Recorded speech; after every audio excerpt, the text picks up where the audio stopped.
আমার নন্দের ছেলে আমাদের সাথে আমাদের বাড়িতেই থাকত। সে সবসময় আমাকে লুকিয়ে লুকিয়ে দেখত। একদিন আমি জামা কাপড় পাল্টাছিলাম।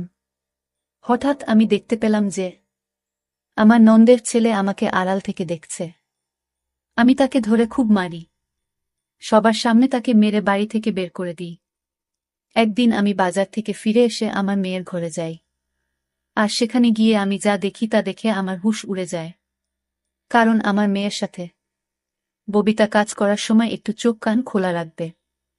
সবসময় তাড়াহুড়ো করে কাজ করো তুমি। আমার শাশুড়ির গলার আওয়াজ শুনে আমি তাড়াতাড়ি কড়াইয়ের তেলে পেঁয়াজ ঢেলে বাইরে বেরিয়ে আসি। কে জানে আমি আবার কি ভুল করে ফেলেছি। আমার বিয়ের ৮ মাস হয়ে গেছে। আর এই ৮ মাসের একদিন ও যায়নি যেদিন আমি শাশুড়ির বকা খাইনি। আমার শাশুড়ি এক হাতে ঝাড়ু নিয়ে টিনের বাক্স কাছে দাঁড়িয়েছিলেন, যেটা দেওয়ালের সাথে লাগা ছিল। টিনের বাক্সের পেছন থেকে ঝাড়ু দিয়ে জোর করে ধুলো বের করার চেষ্টা করছিলেন।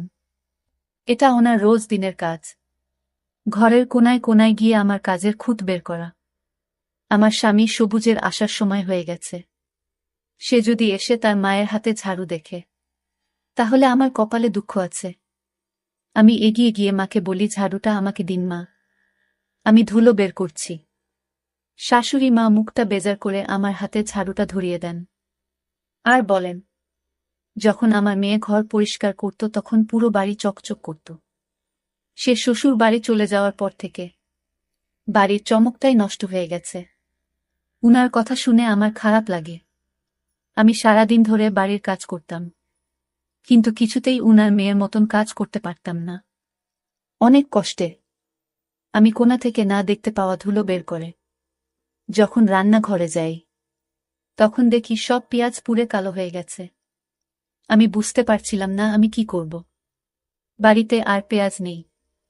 আর বিকেলে আমার ননদ আসবে তার স্বামীর সাথে। আমি শাশুড়িকে কিছু না বলে চটপট ঘরে গিয়ে সবুজকে ফোন করে বলি সে যেন ফেরার সময় পেঁয়াজ কিনে নিয়ে আসে। এটা শুনে সবুজ একটু রেগে যায় আর বলে, তোমার সব কাজ শেষ মুহূর্তে কেন মনে পড়ে? কিন্তু যখন আমি তাকে অনেক অনুরোধ করি, তখন সে রাজি হয়ে যায় আর ফেরার সময় পেঁয়াজ কিনে নিয়ে আসে। তার আগে আমি লুকিয়ে লুকিয়ে পোড়া পেঁয়াজগুলো ওখান থেকে সরিয়ে দিই। আমার নন্দের আসার আগেই আমি বিরিয়ানি বানিয়ে ফেলি। আমার নন্দের বিয়ে আমার সাথেই একসময় হয়েছিল। সে শ্বশুর বাড়ি চলে গেলেও তার সুস্মৃতি এই বাড়িতে রেখে গিয়েছিল। উঠতে বসতে আমার শাশুড়ি তার মেয়ের কথা বলতেন। আমি খুব যত্ন করে ডাইনিং টেবিলে খাবার সাজাই। আমরা সবাই যখন খেতে বসি, তখন আমার স্বামী আমার বিরিয়ানির খুব প্রশংসা করে। কিন্তু আমার শাশুড়ি আমার সব আনন্দে জল ঢেলে দেন। তিনি বলেন, কিন্তু আমার মেয়ের হাতের বিরিয়ানির রংটাও কত সুন্দর হতো। এটা শুনে আমার সারা দিনের খাটুনি মাটি হয়ে গেল। আমার পেটটাও একদম ভরে গেল। আর কোনো খিদে রইল না। আমি সবার এত বাসন তুলে সেগুলো রান্নাঘরে মাজতে নিয়ে যাই। আমার চোখে পানি চলে আসে। আমার বাপের বাড়ির কথা মনে পড়ে যায়। ওখানে বাবা আমার সব কাজের প্রশংসা করত। আমার রান্না করা খাবার তো সবাই চেটেপুটে খেত। আর এখানে হাজার চেষ্টা করা সত্ত্বেও কারোর আমার কাজ পছন্দ হয়ে ওঠে না। আমার স্বামী আর শাশুড়ি সারাদিন আমার নন্দের নাম করত। আমার ননদ তাদের প্রাণ ছিল। আমার শাশুড়ির ভাইয়ের ছেলের বিয়ে ছিল, আর তার জন্য আমি জামা কাপড় খুঁজছিলাম। তখন আমার শাশুড়ি আমার ঘরে এসে বলেন, বৌমা, আজ তুমি শাড়ি পরে যেও, কারণ আমার মেয়েও শাড়ি পরে। এটা শুনে আমি চিন্তায় পড়ে যাই। আমি শাড়ি সামলাতে পারি না। কিন্তু আমি এটা বুঝতে পারছি না যে আমার ননদ শাড়ি পরছে বলে আমাকেও কেন শাড়ি পরতে হবে। সবুজ অফিস থেকে ফিরে আমার গোমরা মুখ দেখে জিজ্ঞেস করে, কি হয়েছে তোমার? আমি বলি, মা আমাকে শাড়ি পরতে বলেছেন। আমার শাড়ি পরতে ভালো লাগে না।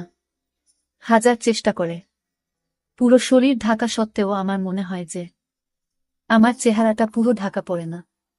সবুজ এসে বলে, তুমি শাড়ি পইরো না। শাড়ি শুধু আমার বোনকেই মানায়। এটা শুনে আমার খুব রাগ হয়। আমি জেদ করে শাড়ি পরি আর কোনো রকমে তুলতে তুলতে বিয়ে বাড়িতে গিয়ে পৌঁছায়। ওখানে গিয়ে আমি জানতে পারি যে আমার ননদ গর্ভবতী। সে খুশি হয়ে সবাইকে এই খবরটা শোনাচ্ছিল। এটা শুনে আমিও খুশি হই। কিন্তু কিছুক্ষণ পর আমার সব আনন্দ মাটি হয়ে যায়। আমার ননদ গর্ভবতী শুনে সবাই আমাকে প্রশ্ন করতে শুরু করে যে আমি কবে গর্ভবতী হব, কারণ আমাদের একসাথে বিয়ে হয়েছিল। আমি বুঝতে পারছিলাম না সবার প্রশ্নের কি উত্তর দেব। পরের দিন আমার শাশুড়ি আমাকে ডাক্তারের কাছে নিয়ে যান। তারপর জানা যায় যে আমার কিছু সমস্যা, যার চিকিৎসা হওয়ার পরেই আমি মা হতে পারব। বাড়িতে এসে আমার শাশুড়ির সারা বাড়ি মাথায় তোলে। আমি ঘরে দরজা বন্ধ করে বসে থাকি। সবুজ আমাকে এই নিয়ে কিছু বলে না, কিন্তু সবাই আবার আমার নন্দের প্রশংসা করতে থাকে। আমার শাশুড়ি তার জন্য অনেক রকমের রান্না করতেন। আমাদের বাড়ি থেকে তার জন্য খাবার, ফল, জুস সব যেত। যেন মনে হতো যে তার শ্বশুর বাড়িতে কিছুই নেই। শেষমেশ সেই দিনটা আসে যেদিন আমার নন্দের একটা ফুটফুটে ছেলের জন্ম দেয়। আমার নন্দের ছেলে অনেক ছোট বয়স থেকেই আমাদের বাড়িতে থাকত। আমার নন্দের স্বামী কাজে যাওয়ার সময় তাকে আমাদের বাড়িতে দিয়ে যেত, আর ফেরার পথে তাকে নিয়ে যেত। আমার ননদ ঘর আর বাচ্চা দুটো একসাথে সামলাতে পারত না, তাই সে তার ছেলেকে আমাদের বাড়িতে পাঠিয়ে দিত। সেই ছোট বাচ্চাটাকে আমি খুব ভালোবেসে ফেলি। আমার শাশুড়ি মায়ের বয়স হয়েছিল, উনার ক্ষমতা ছিল না এত ছোট একটা বাচ্চাকে সামলানোর। তাই আমার নন্দের ছেলে সেলিমের দায়িত্ব আমার ঘাড়ে এসে পড়ে। কিছুদিন পর আবার শুভ্র আসে যে আমার ননদ আবার মা হতে চলেছে। তারপর সে সেলিমকে পুরোপুরি আমার উপর ছেড়ে দেয়। আমিও সেলিমকে নিজের সন্তানের মতন বড় করতে থাকি। আমার নিজের কোনো সন্তান ছিল না, তাই আমি সেলিমকে নিজের সন্তান ভাবতাম। আমার ননদ সেলিমকে আর বাড়ি ফিরিয়ে নিয়ে যাওয়ার কথা বলে না, আর সে বরাবরের মতন আমাদের বাড়িতেই থেকে যায়। আমার সেলিমের প্রতি ভালোবাসা দেখে স্রষ্টার আমার উপর কৃত হয়। সেলিমের যখন 4 বছর বয়স তখন আমার একটা মেয়ে হয়। আমার মেয়ে হওয়ার পরেও আমি সেলিমকে নিজের কাছে রাখি আর দুটো বাচ্চাকেই একসাথে বড় করি। আমার নন্দের একের পর এক করে মোট 5টা বাচ্চা হয়, তাই তার সেলিমকে নিয়ে আর কোনো চিন্তা ছিল না। আমার শাশুড়ি সেলিমকে ছাড়া এক মুহূর্ত থাকতে পারতেন না, তাই সে আমাদের বাড়িতেই বড় হয়। দেখতে দেখতে অনেকগুলো বছর কেটে যায়। আমার মেয়ের রেশমার বয়স এখন 15 বছর, আর সেলিমের বয়স 19 বছর। আমার এখনো মনে হয় যে আমি কালকেই বিয়ে করে এই বাড়িতে এসেছি। আমার শাশুড়ি মায়ের বয়স হয়েছে, উনি আজকাল ঘর থেকে খুব একটা বের হন না। আমাদের দিনকাল ভালোই কাটছিল। একদিন আমি খাটে বসে চা খাচ্ছিলাম আর রেশমা আমার পাশে বসে বই পড়ছিল। আমি তাকে জিজ্ঞেস করি, কি ব্যাপার রেশমা, আজকাল তোর সেলিম দাদা তোকে পড়াশোনায় সাহায্য করে না? রেশমা মাথা নাড়ে আর বলে, আজকাল আমার সেলিম দাদার ব্যবহার ভালো লাগে না। ও কেমন বদলে গেছে, তাই ওর সাথে কথা বলতে আর তেমন ইচ্ছে করে না। ওর সাহায্যের আমার কোনো প্রয়োজন নেই, আমি নিজেই পড়ে নেব। এটা শুনে আমার হাসি পায়। ভাই বোনের মধ্যে এরকম ঝগড়া তো হয়েই থাকে, কিন্তু আমি দিন দিন লক্ষ্য করি যে তাদের মধ্যে দূরত্ব বাড়তেই আছে। আগে ওরা সবসময় একসাথে থাকত, কিন্তু আজকাল সেলিম যেখানে থাকে সেখানে রেশমা যেতেও চায় না। আমি রেশমাকে অনেক বোঝানোর চেষ্টা করি, কিন্তু সে বলে, মা তুমি সেলিম দাদাকে ভালোভাবে জানো না, ও এখন অনেক পাল্টে গেছে। আমি রেশমাকে তার মতো ছেড়ে দিই আর ভাবি যে পরে ওকে আমি বুঝিয়ে বলবো। আজকাল প্রায় সে আমার কাছে সেলিমের নামে নালিশ করে, কিন্তু আমি সেলিমের বদলে তাকে বোঝাই, কারণ আমার সেলিমের প্রতি বিশ্বাস ছিল। সে আমার চোখের সামনে বড় হয়েছে। আমি আর আমার শাশুড়ি মা তাকে বড় করে তুলেছি। আমাদের শিক্ষায় সে বড় হয়েছে, তাই সে কখনোই খারাপ হতে পারে না, এটা আমার বিশ্বাস ছিল। কিন্তু এই কয়েকদিন আমিও সেলিমের মধ্যে একটা পার্থক্য লক্ষ্য করছি। ও সারাদিন আমার উপর নজর রাখত। সেলিম আমার ছেলের মতো ঠিকই, কিন্তু সে আমার স্বামী নন্দের ছেলে, তাই আমি ওর সামনে ঘোমটা দিয়ে থাকতাম। ও যখন কলেজ থেকে ফিরত তখন রান্না ঘরের বাইরে বসে আমাকে কাজ করতে দেখত। ওর নজরটা আমার ভালো লাগে না। আমার তখন মনে হয় যে রেশমা হয়তো ঠিকই বলছে। সেলিম বড় হয়ে গেছে, তাই হয়তো রেশমা ওর থেকে দূরে থাকতে চায়। একদিন আমি সবুজকে বলি, আমাদের এখন সেলিমকে তার মায়ের কাছে পাঠিয়ে দেওয়া উচিত। একটা কম বয়সী ছেলেকে আমাদের বাড়িতে রাখা ঠিক নয়। এটা শুনে সবুজ অবাক হয়ে যায় আর বলে, হঠাৎ তোমার মাথায় এমন একটা খেয়াল এলো কেন? সেলিম তো ছোটবেলা থেকেই এখানেই বড় হয়েছে। আমার বোন তো ওর দিকে ফিরেও তাকায়নি। তাহলে এখন আমি তাকে আমার বোনের কাছে কেন ফেরত পাঠাবো? তুমি কি ভুলে গেছ যখন রেশমা হয়নি তখন সেলিম আমাদের একমাত্র সন্তান ছিল? তার তো কথা শুনে আমি চুপ হয়ে যাই। এই কথাটা একদম সঠিক যে আমার মেয়ে হওয়ার আগে পর্যন্ত আমি সেলিমকে কোলে নিয়ে নিজের মা হওয়ার শখ মেটাতাম। কিন্তু আজকাল সেলিমকে নিয়ে আমার খুব ভয় হয়। ওই যে কথায় বলে না, নিজের রক্ত সব সময় নিজেরই রক্ত হয়। আর সেলিম আমার নিজের ছেলে নয়। তখন গরমকাল ছিল। দুপুরে খুব চড়া রোদ উঠেছিল। ছেলে মেয়েরা সব কলেজ থেকে ফিরে এসে যে যার মতো নিজের ঘরে চলে গেছিল। আমি ছাদে কাপড় কাচতে যাই আর সব কাপড় কেচে যখন আমি নিচে নেমে আসি তখন আমার গা পুরো ঘামে ভিজে গেছিল। আমি ভাবি যে রাতের খাবার বানানোর আগে আমি কাপড়টা বদলে ফেলি। আমি ঘরে গিয়ে কাপড় বদলাতে শুরু করি। হঠাৎ আমার মনে হয় যে কেউ আমাকে দেখছে। আমি পেছনে ঘুরে দেখতেই ঘরের জানালাটা বন্ধ হয়ে যায়। আমি হতবাক হয়ে তাকিয়ে থাকি জানালাটা খুলে। কেউ একটা আমাকে কাপড় বদলাতে দেখছিল। ওই জানালাটা আমাদের আম বাগানের পাশেই। তাড়াহুড়োতে আমি জানালাটা বন্ধ করতে ভুলে গেছিলাম। আমি দূরে আম বাগানের দিকে যাই। আমি দেখতে চাই কে আমাকে কাপড় বদলানোর সময় দেখছিল। বাড়িতে তখন সেলিম, রেশমা আর আমার শাশুড়ি মা ছাড়া আর কেউ ছিল না। আর সবুজ তখনও বাড়ি ফিরেনি। আমি বাগানে গিয়ে দেখি সেলিম আমার জানালার কাছে দাঁড়িয়ে আছে। তখন আমি চোখে অন্ধকার দেখছিলাম। আমার বিশ্বাস হচ্ছিল না যেই ছেলেটাকে আমি ছোটবেলা থেকে কোলে পিঠা করে বড় করেছি, সে এতটা নিচে নামতে পারে কি করে? সে আমাকে জামা কাপড় বদলানোর সময় লুকিয়ে লুকিয়ে দেখছিল। আমাকে দেখে সেলিম চমকে উঠে আর ওখান থেকে চলে যাওয়ার চেষ্টা করে। তখনই আমি ওকে ধরে মারতে শুরু করি। আর আমি ওকে মারতে মারতে ঘরের ভিতরে নিয়ে আসি। সবুজ তখন অফিস থেকে বাড়ি ফিরে এসেছিল। বাড়িতে ঝামেলা দেখে সে হতবাক হয়ে যায়। আমি সেলিমকে নিয়ে গিয়ে সবুজের পায়ের কাছে ধাক্কা মেরে ফেলে দিই।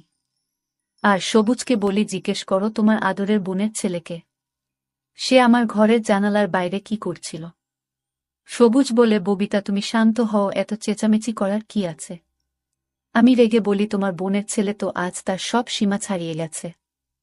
সে অনেকদিন ধরে আমাকে খারাপ নজরে দেখছিল। আজ সে আমার জানালা দিয়ে উঁকি মারছিল, কারণ সে জানত যে আমি ছাদ থেকে কাপড় কেচে নিচে এসেছি। আর এখন আমি কাপড় পাল্টাতে ঘরে যাব। তখন আমার শাশুড়ি মা ঘর থেকে বেরিয়ে এসেছিলেন। আমার কথা শুনে সবাই হতবাক হয়ে যায়। সবুজ বলে, কবিতা তুমি যা বলছো ভেবে চিনতে বলছো তো? আমি বলি, তুমি তোমার ভাগিনাকে জিজ্ঞেস করো না। সবুজ সেলিমের দিকে তাকায়, কিন্তু সেলিম চুপচাপ অপরাধীর মতো মাথা নিচু করে দাঁড়িয়েছিল। আমি সেলিমকে বাড়ি থেকে বের করে দেই। সে আমার নন্দের বাড়িতে ফিরে যায়। আমার শাশুড়ি মা তো বিশ্বাসই করতে পারছিলেন না যে সেলিম এমনটা করতে পারে। আমি বা শাশুড়ি মাকেও তো তাকে এমন শিক্ষা দিইনি। তাহলে এমনটা কি করে হলো? আমারও এটা বিশ্বাস করতে কষ্ট হচ্ছিল, কিন্তু আমি সবটা নিজের চোখে দেখেছিলাম, তাই আমার আর কোনো সন্দেহ ছিল না। আমি পরিবারের সকলকে সেলিমের এই নোংরা কাজের ব্যাপারে বলে দিই। এতে সবাই সেলিম আর আমার নন্দের নামে ছিটছিট করে। এই ঘটনাটার পর প্রায় 7 দিন কেটে গেছে। এই 7 দিন আমার শাশুড়ি মা একবারও তার ঘর থেকে বেরোয়নি। সবুজ তো আমার সাথে বেশি কথা বলে না। আমিও চুপচাপ ছিলাম। রেশমা সারাদিন নিজের ঘরেই থাকত। আমার তো এখন ভয় হতে থাকে যে যদি সেলিম রেশমার সাথে খারাপ কিছু করত, তখন আমরা লোকের কাছে কি করে মুখ দেখাতাম। সেলিমে যাওয়ার পর আমি বুঝতে পারি যে সেলিম বাড়ির অনেক ছোটখাটো কাজ করে দিত। ও চলে যাওয়ার পর সেই সব কাজ আমার ঘাড়ে এসে পড়ে। আমাকে রোজ বাজারে যেতে হতো।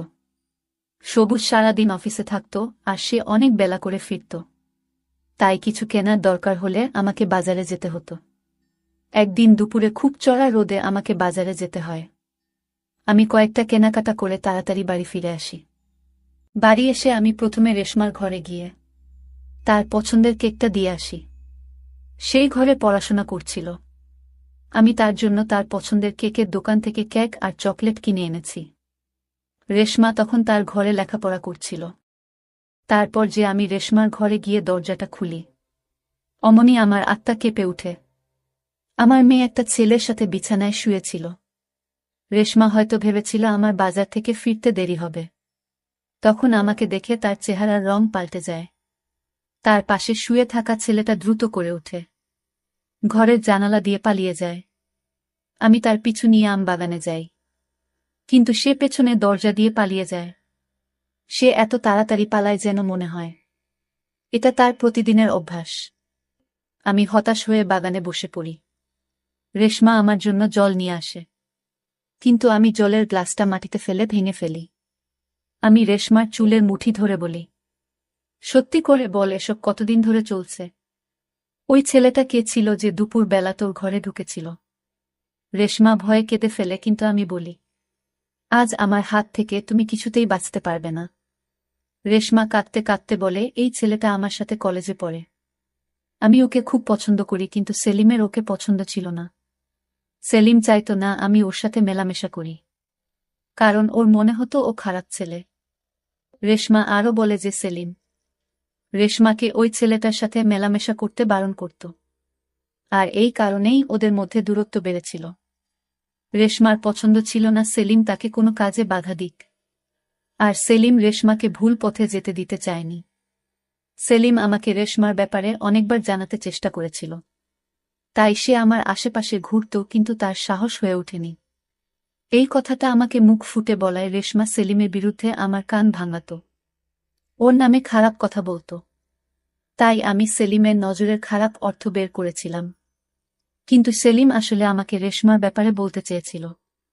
সেদিনও যখন আমি জামা কাপড় পাল্টাছিলাম, তখন ওই ছেলেটা রেশমার সাথে দেখা করে বাগানের পিছনে দরজা দিয়ে পালাচ্ছিল।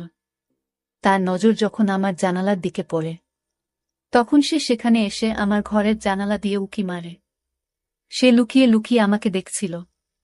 আমি যখন বাগানে গিয়ে পৌঁছাই, তখন ওই ছেলেটা পেছনে দরজা দিয়ে পালিয়ে গেছিল।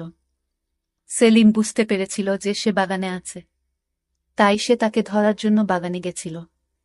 আমি যখন বাগানে যাই, তখন আমি সেখানে সেলিমকে দেখতে পাই, আর আমার মনে হয় যে সেলিম আমার ঘরের জানালা দিয়ে উঁকি মারছিল। কিন্তু আসলে সেটা সেলিম ছিল না, সেটা ছিল রেশমার প্রেমিক সবুজ। আর আমার শাশুড়ি মা যখন সেলিমকে প্রশ্ন করে, তখন সে কোনো কথা বলে না, কারণ সে রেশমার সম্মান বাঁচাতে চেয়েছিল। এটা যদি জানাজানি হতো যে রেশমা তা নিজের বাড়িতে তার প্রেমিকের সাথে দেখা করে, তাহলে সবাই ছিছি করত। আমার শাশুড়ি মা সবাইকে বলে বেড়াতো যে আমি আমার মেয়েকে শিক্ষা দিতে পারিনি। সেলিম চায়নি আমার দিকে কেউ আঙুল তুলুক, তাই সে সব দোষ নিজের ঘাড়ে নিয়ে নিয়েছিল।